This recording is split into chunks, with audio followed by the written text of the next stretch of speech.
Well, ladies and gentlemen, welcome back to another episode of New Tools in the Shop. And yeah, well, it's been a while since we last spoke.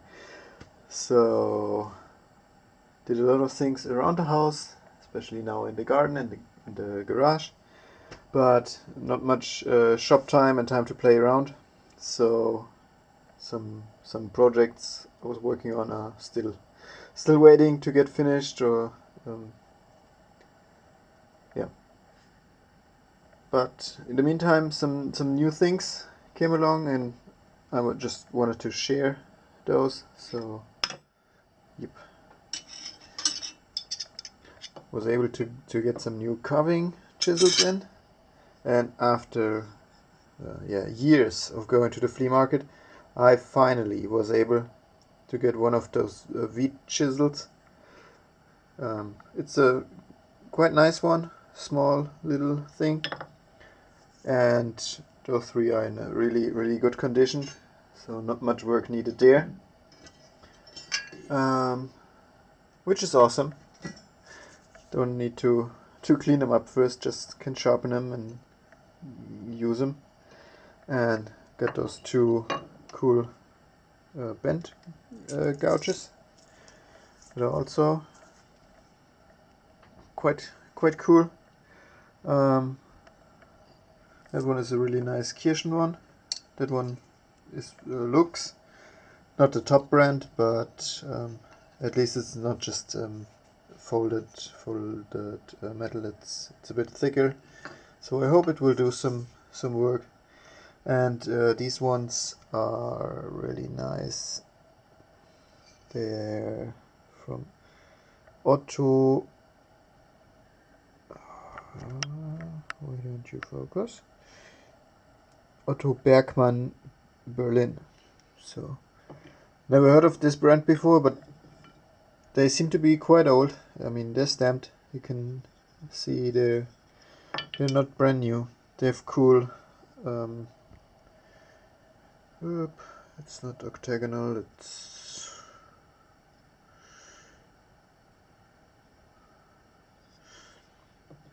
12-sided handle, if I counted right. They are really good in the hand, so enjoyed having these. Then got some keys to open the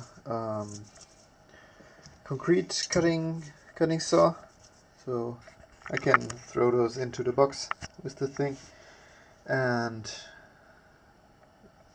have them with it, so I don't have to swap in between tools, which is always nice.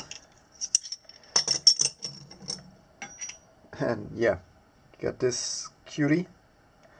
If you're not familiar what this is, in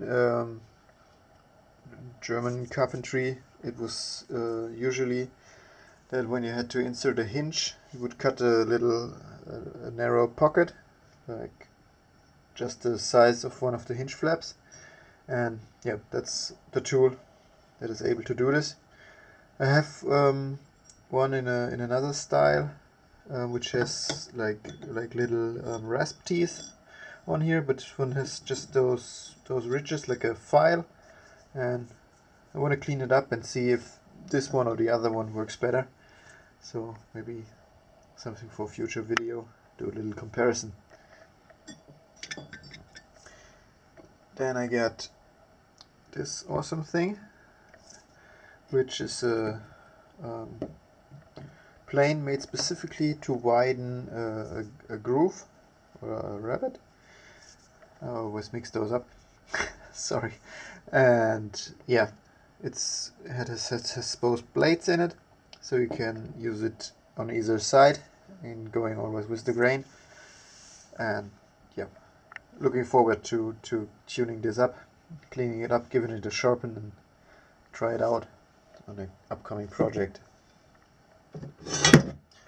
Then there's this little cool doodad, a little sheet metal hammer, and yeah, I mean I have one quite like that. I don't know exactly the sizes all the time from the metal hammers, because I haven't put them down in a list or something.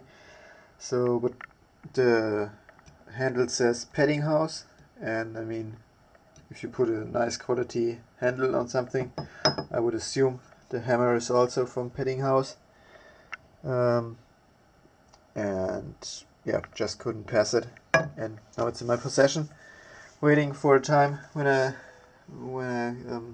want to do something like forming sheet metal, which was rare in the last month.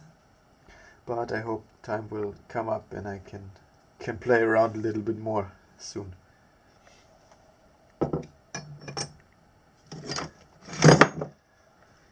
And there's these cool things. Hang on a second. One is hiding under there somewhere.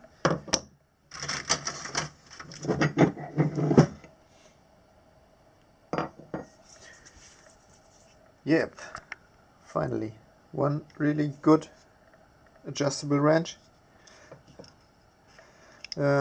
Also here I mix up sometimes the names. I guess this is called a monkey wrench in English, and this one I got just because it's snuck in there and it's really nice and tight. And this one is actually from the company Mauser, which is stamped on there. I hope it will be better visible when I clean it up. Yeah, and it's just cool. I mean, Mauser is top-notch quality tools, and so I just couldn't have it lying there in the bin of rusted nails and stuff, so I had to get it. And I think this one is not a user, it's more like a thing for the shelf to show somebody when he visits my little shop here. And I got another one of those perfect handle screwdrivers. I mean, this one is a little bent, but I hope to be able to fix that. And probably it needs a new wooden plate on this side, or maybe when the handle gets straightened it will fit in better. As always, has been beaten on, but yeah, it's one of the smaller sizes, so was a good thing to pick it up. And finally, at least for this episode, here's a really cool smoothing plane. It's up somewhere, is written, it's an Ulmia, so yeah, can't go wrong with that. At first I thought the mouse was repaired, but it has a screw up top here, so I think the mouse is adjustable. So in there, in the really hard boxwood, if I remember right, there's this little lap, this little sliding thing, and you can adjust the mouth. And I mean, it was lying there in the box, but it's still awesomely sharp. So I guess it will be a great user, and I'm really looking forward to tuning this up and yeah, giving it a try. I mean, the horn seems to be a bit out of glue there and a bit out of whack, but I guess it's fixable, and if not, it wasn't that expensive, so I give it a try. Yeah, and that's it for today. Thanks so much for tuning in, and hope to catch you soon with a better project where some chips are flying or something else is happening, so it's not just boring stuff, talking and looking at things that just came in and are not yet in a usable state. So thanks for your time, patience, hang in there, have a great time, see you soon.